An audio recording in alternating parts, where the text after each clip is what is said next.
Yeah, nigga. 50 Cent, you heard me? No. This is the truth behind the 50 Cent and Master P beef. Now, there was never a beef between these two before. When 50 Cent was first coming out, we all know Master P was one of the guys that helped finance his world tour when he was going around. The problems and the disconnect happened later on as Master P was doing other ventures, and P was always investing. He's just that his name was not going to be in the top, you know, top three hip hop artists and all that stuff. He wasn't really out there anymore. And as he got older and he owned a piece of the business that very few people own. Like Suge Knight owned his position at one point. Master P owned a very solid position in his point to where they didn't belong to anybody. They had their own piece. Record companies wanted to discourage others from wanting to be like Master P.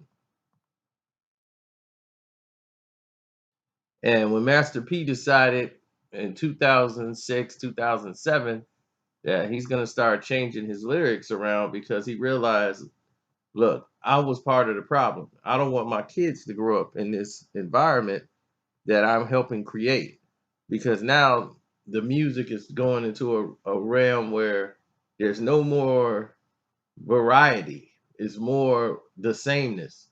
And I think I was a part of helping create this avenue that's going on here. So now we need to, be a little bit more socially responsible with what's going on out here.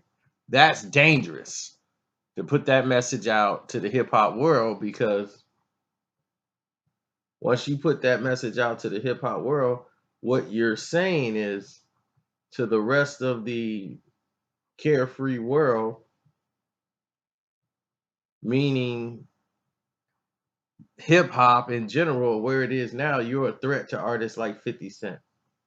You're a threat to all these people, what you're talking, because if they allow you to start getting some notoriety doing that, instead of saying, okay, well, that's a good idea, that's a good thing. Let's see if others do it, or they can't champion it. They got to make fun of it. So BET wasn't going to play any of his videos. All the rest of them, they're going to try to shun Master P out, which they were basically doing anyway, because he owned his own end of the business. So they wanted to strangle and choke and push him out because he gets paid a lot more off his CDs that he put out than any other artist in the game. And 50 Cent took to the podium saying Master P don't sell records anyway, so nobody cares about what he got to say. And you could tell him I said it. What he was doing was repping for what the agenda was. He was being the face for it. But to be honest, 50 Cent and Master P were in two different spaces, even back then, even with his vitamin water deal. 50 Cent was only getting paid 5 cents a record. Even selling Diamond twice and everything else, he was making 5 cents a record.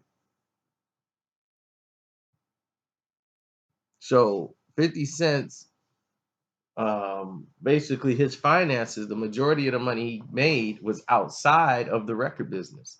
The record business was just what we could say was like almost like the catalyst or what helped generate the engine of the train.